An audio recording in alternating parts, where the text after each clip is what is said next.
मालिकेच्या आजच्या भागामध्ये आपण पाहत आहोत की आता इथे पारू प्रीतमच्या खोलीमध्ये त्याच्याकरिता चहा घेऊन आलेली असते. जेव्हा ती चहा घेऊन येते तेव्हा प्रीतम मात्र अस्वस्थ बसलेला असतो. पारू फक्त चहा ठेवूनच निघून जाणार असते. तेवढ्यातच आता तिचं लक्ष प्रीतमकडे जातं आणि ती प्रीतमला बोलायला जाते. ती म्हणत असते, हे बघा प्रीतम सर, तुमच्या मनाची ही अवस्था मला कळते, तुमची होणारी घालमेलसुद्धा मला कळते, पण मी काय म्हणते ते एकदा नीट ऐकून घ्या ना. हे बघा, देवी आई तुमच्यावर चिडल्या तर ते फक्त आणि फक्त तुमच्या भल्यासाठीच ना. त्या उगाचच तुमच्यावर का बरं रागवतील, का बरं चिडतील? नाही पारू, मी त्यासाठी नाही रागवलोय, त्यासाठी नाही चिडलोय. प्रीतम सर, तुम्ही माझ्याशी असं कसं खोटं बोलू शकता? मला माहिती आहे. हे बघा, तुम्ही नका काळजी करू, सगळं काही व्यवस्थित होईल. पण पारू, मला कळत नाही, मी आईला एवढे सगळे पैसे कुठून आणून देणार आहे, काय करणार आहे, त्याच गोष्टी मला कळत नाहीत. तेव्हा पारू म्हणत असते, हे बघा प्रीतम सर, होईल सगळं काही व्यवस्थित. तुम्ही ह्या सगळ्या गोष्टीची अजिबात काळजी करू नका बरं. नाही ग पारू, दादा असता तर नक्कीच त्याने काहीतरी मार्ग काढला असता. त्यावर पारू म्हणत असते, हो प्रीतम सर, तुम्ही बोलताय ना ते अगदी बरोबर आहे. आदित्य सर असते तर नक्कीच काहीतरी मार्ग निघाला असता. पण तुम्हाला एक गोष्ट सांगू का? हे बघा, देवी रागवल्या त्या फक्त आणि फक्त तुमच्या भल्यासाठी. पण तुम्हाला असं हार मानून कसं चालणार आहे? तुम्ही प्लीज अशी हार वगैरे मानू नका ना. पण मला सांगा प्रीतम सर, त्या दिवशी सविस्तर मला जे काही झालं त्या सगळ्या गोष्टी तुम्ही मला सविस्तर सांगाल का? म्हणजे काय झालं त्या दिवशी, तुम्ही पैसे घेऊन निघाला होतात, ते सगळं काही मला व्यवस्थित सांगा ना प्लीज. असं आता पारू इथे प्रीतमला म्हणत असते. तेव्हा तो म्हणत असतो, काय सांगू मी, त्याने काय होणार आहे, मी तर फक्त आणि फक्त इथे पैसे घेऊनच निघालेलो होतो. त्यावर ती म्हणत असते, हो प्रीतम सर, मी तुम्हाला तेच म्हणते, तुम्ही अजिबात काळजी करू नका, मला सांगा. तेव्हा प्रीतम तिला सांगायला सुरुवात करतो. तो म्हणत असतो, त्या दिवशी आईनं मला बोलवलं आणि सांगितलं की कल्याण कामगार हॉस्पिटलमध्ये हे पैसे देऊन यायचेत म्हणून, आणि त्यानंतर मी तिकडेच निघालो.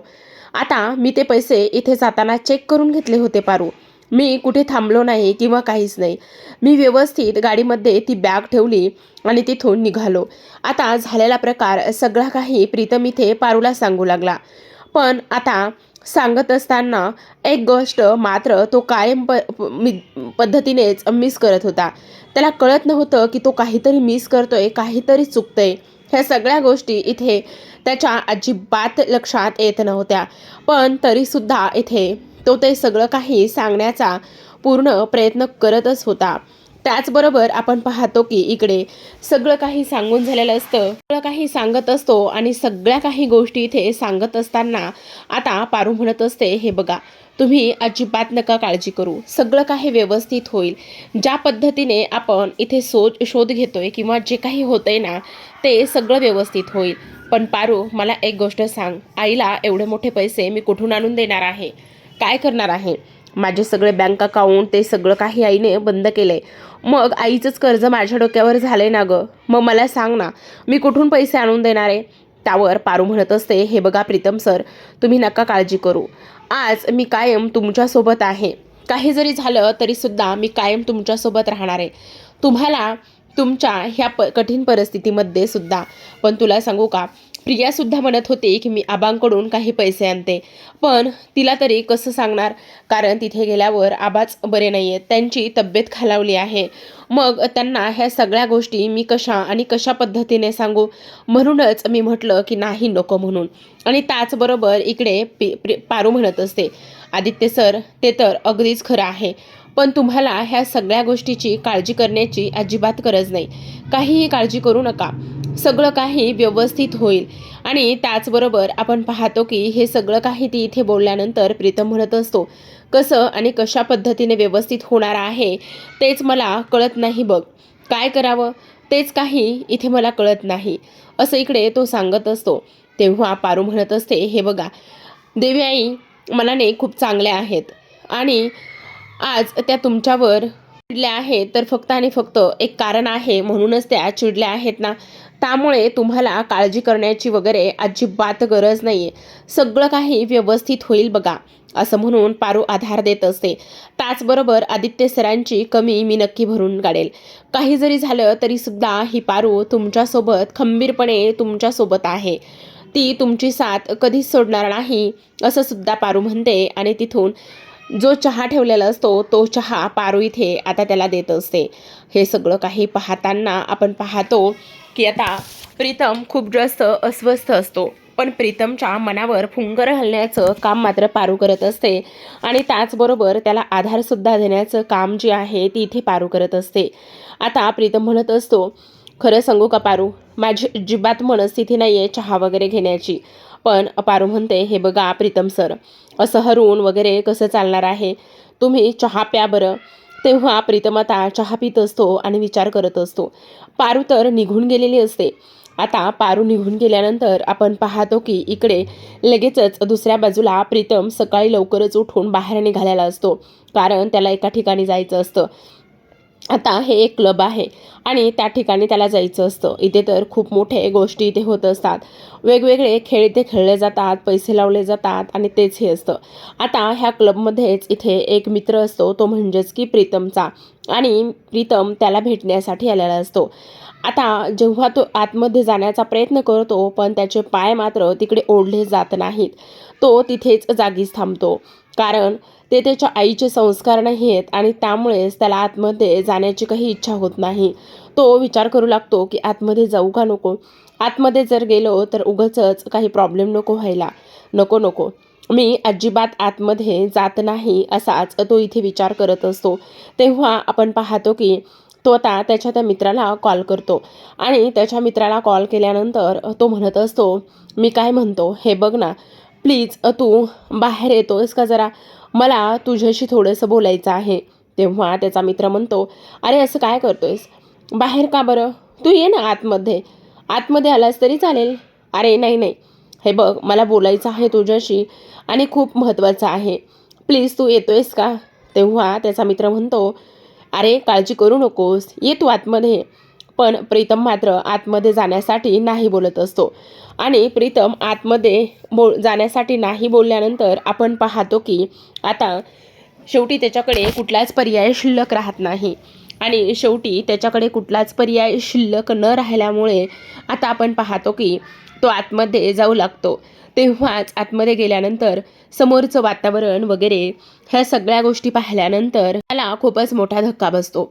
तर आता त्याची गरज असते आणि गरज असल्यामुळे काही जरी झालं तरीसुद्धा इथे हे सगळं त्याला करावंच लागणार असतं.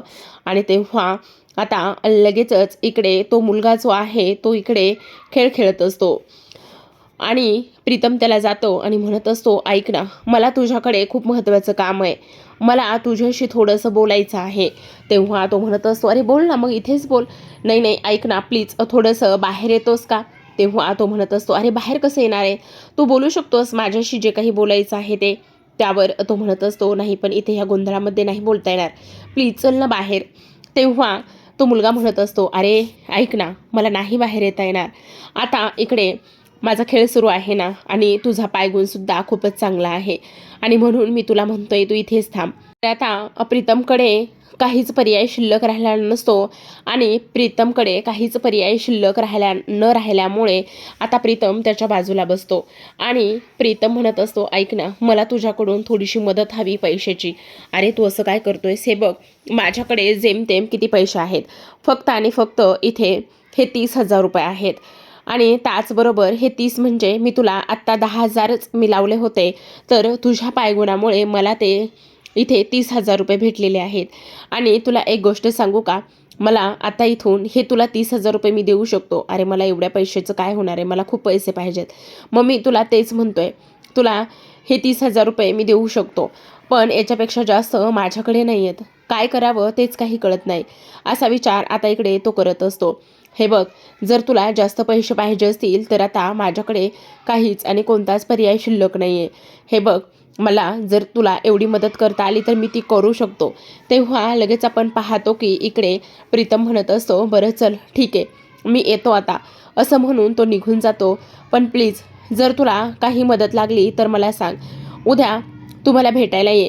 तेव्हा प्रीतम म्हणत असतो, हो चालेल ना, काहीही होईल, मी तुला भेटायला नक्कीच येईल. आणि हे बघ, तू नको काळजी करूस. आत्ता तू इथे आलायस ना, पण थांबतोस का थोडा वेळ? बघ ना, तुझ्या इथे येण्यामुळे मला किती पैसे भेटले आहेत, तुझ्या पायगुणामुळे. मग मला असं वाटतंय की तू नक्कीच इथे थांबावंस. पण तेव्हासुद्धा तो नाही म्हणत असतो आणि निघून जात असतो. पण प्रीतमला आता पैशांची खूप गरज असते, कारण त्याला इथे अहिल्याचे सगळे पैसे रिटर्न करायचे असतात आणि त्यामुळेच तो ह्या सगळ्या गोष्टीचा एवढा विचार करत असतो. त्याचबरोबर प्रेक्षकांनो, आपण पाहतो की आता इकडे त्या मुलाने खूप लाख मोलाचा सल्ला दिलेला असतो. तो म्हणत असतो, हे बघ, हे पैसे मी इथे कमवतोय, 10,000 लावले तर 30,000 रुपये मला भेटलेत. आणि तुला जर पैसे कमवायचे असतील तर हा सुद्धा खूप मोठा बेस्ट ऑप्शन आहे, असा सुद्धा तो इथे विचार करू लागतो. आणि तेव्हा ह्या सगळ्या काही गोष्टी त्याने केल्यानंतर आता आपण पाहतो की जो काही प्रीतम आहे तो मात्र प्रीतम तिथून निघून जातो. तर ह्या मुलाचा इकडे खेळ सुरूच असतो. हा किती पैसे कमवतोय आणि कशा पद्धतीने कमवतोय हे सगळं सगळं काही त्याने ते पाहिलेलं असतं. आणि पाहूनसुद्धा मात्र इथे आता त्याला हा पैसे कमवण्याचा मोह मात्र काही केला आवरत नसतो. पण आता आईचे संस्कार असतात आणि त्यामुळे तो थोड्यापुरता तरी शांत बसतो. आता घरी निघून जातो. तेव्हा आपण पाहतो की इकडे दुसऱ्या बाजूला सावित्रीने सगळ्यांकरिता चहा आणलेला असतो. खरं तर प्रीतम रात्रभर घरी नसतो आणि सकाळी सकाळी आलेला असतो. सगळ्यांना असं वाटतं की हा नक्कीच कुठेतरी चाललाय म्हणून. आता लगेचच जो प्रीतम आहे तो येताना दिसतो आणि श्रीकांत म्हणत असतात, काय रे प्रीतम, एवढ्या सकाळी सकाळी कुठे निघालास? आज काही दिवस कुठून उघाला आहे? नक्की कामाला चाललास की काय? नाही नाही. तेव्हा प्रीतम म्हणत असतो, आता स्वतःच्या आईचंच एवढं कर्ज डोक्यावर असताना मला झोप कशी लागणार? तिचं कर्ज मला इथे फेडायचं आहे ना, आणि तिचं कर्ज फेडायचं असल्याकारणानेच मला तर बाहेर जावंच लागणार आहे ना, असं सुद्धा इथे आता तो बोलत असतो. आता ह्या सगळ्या काही गोष्टी इथे प्रीतमने बोलल्यानंतर अहिल्याला तर खूपच मोठा शॉक बसतो. अहिल्या विचार करते, हा मुलगा असा कसा बोलू शकतो? तेव्हा श्रीकांत चिडतात आणि म्हणतात, काय चाललंय काय तुझं? हां, आईशी बोलतोयस की आणखी कोणाशी बोलतोयस? आईशी बोलताना असं कसं बोलू शकतोयस तो? त्यावर लगेचच आता इकडे जी दिशा आहे ती म्हणत असते, तो काय चुकीचं बोलतोय? तो तर बरोबरच बोलतोय ना. त्याला पैसे कमवण्याचं वेड लागलंय आणि असंच ना, थोडी त्याला किती पैसे द्यायचेत लक्षात आहे ना तुमच्या? मग त्याला तरी कळू दे ना, पैसे कमवणं एवढी साधी सोपी गोष्ट नाही आहे. काही जरी झालं तरीसुद्धा पैसे हे कमवावेच लागतात. त्यावर लगेच आता प्रीतम म्हणत असतो, हो, ते तर मी करणारच आहे. काही जरी झालं तरीसुद्धा इथे माझ्या आईचे सगळे पैसे मी व्याजासकट परत करणार आहे आणि तिचा एक एक रुपया मी परत करणार आहे. मी शांत बसणार नाही आहे, असं सुद्धा आता इथे तो बोलत असतो. तेव्हा श्रीकांत मात्र इथे प्रीतमवर चिडतात. ते म्हणत असतात, आपल्या आईशी बोलताना जरा तरी लाज वगैरे काही आहे की नाही? तेव्हा तो म्हणत असतो, बाबा, तुम्ही मला हे सगळं काही बोलताय का आणि कशासाठी? हां, आई काय करते काय नाही हे तिला कळत नाही आहे का? असं इकडे तो बोलतो. तेव्हा अहिल्या रागानेच तिथून निघून जाते. अहिल्या रागानेच तिथून निघून गेल्यानंतर आता मात्र इकडे श्रीकांत त्याच्यावर ओरडतात आणि त्याला जाब विचारतात, तुझी हिंमत कशी झाली हे सगळं काही विचारण्याची, बोलण्याची? तू मूर्ख आहेस का? तू असा कसा वागू शकतोस? हे सगळं काय आहे? असं सुद्धा इकडे आता ते विचारतात. त्यावर प्रीतम पुन्हा चिडतो आणि म्हणत असतो, बाबा, ह्या सगळ्या गोष्टी तुम्ही मला विचारण्यापेक्षा एकदा आई कशी वागते, काय करते हे सगळं तुम्ही एकदा बघा. आईनं काय केलेलं आहे आणि आई कशी वागते, त्या गोष्टी काहीतरी आहेत की नाही? मला तिला पैसे द्यायचे आहेत आणि ते पैसे ती माझ्याकडून घेणार आहे, हे सुद्धा तितकंच आणि तेवढंच महत्त्वाचं आहे. आता अहिल्या खोलीमध्ये जाते आणि अहिल्या खोलीमध्ये गेल्यानंतर तिला मात्र खूपच टेन्शन येत असतं. ती विचार करते, ह्या प्रीतमचं नेमकं करायचं काय? हा असा कसा वागू शकतो? ह्याचं चाललंय काय नेमकं? काय मूर्ख आहे हा? एवढ्या खालच्या थराला जाऊन हा कसा वागू शकतो?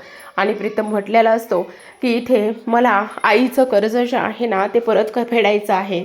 आईचं कर्ज फेडेपर्यंत मला थोडी ना शांतता मिळणार आहे किंवा मी शांत बसू शकणार आहे. ह्या सगळ्या गोष्टी इथे तो बोललेला असतो आणि त्यामुळेच आता मला काही जरी झालं तरीसुद्धा आईचं कर्ज द्यायचंच आहे ना. तेव्हा अहिल्या हे सगळं काही आठवत असते आणि अहिल्या सगळं काही आठवत असताना तिला मात्र खूपच जास्त त्राससुद्धा इथे होत असतो. तर आता आपण पाहतो की अहिल्या खोलीमध्ये जाते तेव्हा श्रीकांत तिच्या पाठी जातात आणि पाठी गेल्यानंतर आता श्रीकांत अहिल्याची समजूत काढत असतात. ते म्हणत असतात, हे बघ अहिल्या, प्लीज इथे शांत बस, चिडू नकोस ना. त्यावर अहिल्या म्हणत असते, कशी चिडू नकोस श्रीकांत, बघितलंस ना तू हा मुलगा कसा वागत होता, काय करत होता, ह्या मुलाची एवढी हिंमत कशी झाली असं वागण्याची, तू बघितलंस ना. त्यावर श्रीकांत म्हणतात, हे बघ झाल्या गेल्या गोष्टी सोडून दे, एवढा त्या सगळ्या गोष्टींचा विचार करू नकोस ना. त्यावर ती म्हणत असते, कसं सोडून देऊ, आज माझीच मुलं मला अशा भाषेमध्ये बोलू लागलेली आहेत, आज माझीच मुलं मला असंच प्रश्न विचारतायत आणि तो काय म्हणतोय मला की आईचं कर्ज फेडायला निघालेला आहे हा, मला म्हणतोय हा, अरे 1 रुपया कमवायची अक्कल नाही आहे ह्याला आणि एवढे मोठे पैसे घालून आलेला आहे, एवढे मोठे पैसे हरवून आलेला आहे, मला तूच सांग, मी ह्याला बोलायला नको, ह्याच्याकडून सगळे पैसे रिटर्न घ्यायला नको ना. उत्तर दे श्रीकांत, ही मुलं कशी वागतायत, काय करतायत हे जरा तरी समजते का ह्या मुलांना, अशी कशी वागू शकतात ही, असं इथे ती बोलत असते. तेव्हा श्रीकांत म्हणतात, हे बघ अहिल्या, प्लीज एवढी चिडचिड आणि एवढ्या सगळ्या गोष्टी अजिबात करू नकोस ना, त्यानं काय होणार आहे. तेव्हा अहिल्या म्हणत असते, अरे मुलांकडून अपेक्षा करणं चुकीचं आहे का, सांग ना, मुलांकडून कोणतीच अपेक्षा करायची नाही आहे का आपण. मला असं वाटलं की इकडे तो आदित्यसुद्धा इथे माझ्या पावलावर पाऊल ठेवून सगळं काही व्यवस्थित करेल, पण अजिबात नाही, त्याचं तर सगळं काही वेगळंच आहे. त्याला एवढा बिझनेस सांभाळायला दिला, त्यानं काय केलं, त्या पारू मोलकर्णीशी लग्न केलं आणि त्या पारू मोलकर्णीशी लग्न केल्यानंतर इथे काय करून आणलाय तो, कसा वागलाय आणि काय केले, तुला ह्या गोष्टी तरी कळतायत का. त्यावर श्रीकांत म्हणत असतात, हे बघ अहिल्या, तुझा काहीतरी चुकीचा गैरसमज होतोय. आपल्या दोन्हीसुद्धा सुना खूप चांगल्या आहेत आणि त्या आपल्या मुलांना नक्कीच सावरून आणि आवरून घेतील, तू नको काळजी करूस. आपल्या दोन्ही सुना अगदी तुझ्यासारख्या आहेत याची मला पूर्ण खात्री आहे. तू अजिबात त्या सगळ्या गोष्टींचा अजिबात विचार करू नकोस. काही जरी झालं ना तरीसुद्धा सगळं काही व्यवस्थित होईल. त्यावर लगेच आता इकडे अहिल्या चिडते आणि म्हणत असते, 1 मिनिट श्रीकांत, मला हे सगळं अजिबात मान्य नाही आहे. काय आणि कसल्या गोष्टीचा विचार करताय तुम्ही, तुमच्या लक्षात येते का. मी त्या पारूला अजिबात माझी सून मानतच नाही आहे आणि काही जरी झालं तरीसुद्धा मी तिला माझी सून मानणारच नाही आहे, समजलं. कोण कुठची ती, मला तिचं काही घेणं देणं नाही आहे. आणि राहिला प्रश्न ह्या बिझनेसचा, तर प्रीतमला मी 1 रुपया इथे वधून घेणार आहे, त्याने सगळे पैसे दिल्याशिवाय मी शांतसुद्धा बसणार नाही, असा सुद्धा आता इकडे ती विचार करत असते. तर दुसऱ्या बाजूला आपण पाहतो, प्रीतम खोलीमध्ये जातो आणि कपाटात चेक करतो, तर कपाटात फक्त आणि फक्त 50,000 रुपये असतात आणि तेव्हा तो विचार करू लागतो, कपाटामध्ये तर फक्त 50,000 रुपयेच आहे, आता ह्या 50,000 काय होणार आहे. पण आता मी काहीच करू शकत नाही, मला तर आता खूपच टेन्शन आलेलं आहे. मला असं वाटतंय की ज्या काही माझ्या नावे FD आहेत ना, FD करून ठेवल्या आहेत, त्या FD मी नक्कीच मोडू शकतो. एकदा का त्या सगळ्या FD मोडल्या की बहुतेक भरपूर अशी रक्कम हाती येईल आणि त्यानंतर मग सगळं व्यवस्थित होईल असा तो विचार करतो. मग त्या FD वगैरे मोडण्यासाठी ताबडतोब कोणाची मदत घेऊयात बरं, म्हणून तो लगेचच आता इकडे वही चेक करत असतो आणि त्या वहीमध्ये बरीच अशी अमाऊंट असते आणि त्याच्या एका मित्राचा सुद्धा नंबर त्याला मिळतो आणि तेव्हा लगेचच आता तो त्या मित्राला कॉल करत असतो, जेणेकरून इकडे त्याला FD मोडण्यासाठी मदत होईल, कारण त्याचा मित्र बँकेत असतो. आता म्हणत असतो, सनी मी प्रीतम बोलते. हां बोल ना प्रीतम, आज माझी कशी आठवण आली. तेव्हा तो म्हणतो, अरे त्याचं काय झालेलं आहे सांगू का, मला ना तुझी हेल्प हवी, माझ्या नावे काही FD आहेत त्या मला मोडायच्या आहेत, प्लीज तू मला मदत करशील का. तेव्हाच तो म्हणत असतो, अरे मदत काय मागतोयस, करेल ना मी, नक्कीच तुला मदत करेल, पण तुला एक गोष्ट सांगू का, 3 दिवस मी इथे नाही आहे, 3 दिवस मी बँकेमध्ये नसल्या कारणाने मी तुझी मदत करू शकत नाही. 3 दिवसाने तू म्हणशील ती मी मदत करायला तयार आहे. असं बोलल्यानंतर आता मात्र प्रीतमचा हिरमुडच होतो. फोन ठेवतो आणि म्हणत असतो, नशीब पण माझी कसलीच साथ देत नाही आहे, काय करावं मला तेच कळत नाही आहे. आता मी कसे आणि कोणाकडून पैसे आणू हेच काही कळत नाही आहे, कोणाला मागू पैसे हा विचार तो करतो. तेव्हा कपाटामध्ये ती फाईल ठेवतो आणि कपाटामध्ये काही कॅश असते, पण इनमीन फक्त आणि फक्त 50,000 रुपयेच ती कॅश असते. आता ह्या 50,000 रुपयाचे 50 लाख कसे करायचे असा प्रीतमच्या मनामध्ये विचार आलेला असतो आणि त्यानंतर तो विचार करतो काय करावं. आता ह्या 50 लाखाचे 50,000चे 50 लाख कसे होतील. आणि तेव्हाच तो क्लबमधला आणि ते जे काही जुगार वगैरे हे खेळणारा त्याचा तो मित्र त्याला आठवतो आणि त्यानंतर तो विचार करू लागतो की आता मला तोच एक मार्ग दिसतोय काही जरी झालं तरी पैसे कमवण्याचा. तर आता प्रेक्षकांनो पाहत रहा पारू प्रीतम कशा पद्धतीने 50 लाख कमवेल हे पाहणं इंटरेस्टिंग असतं. धन्यवाद.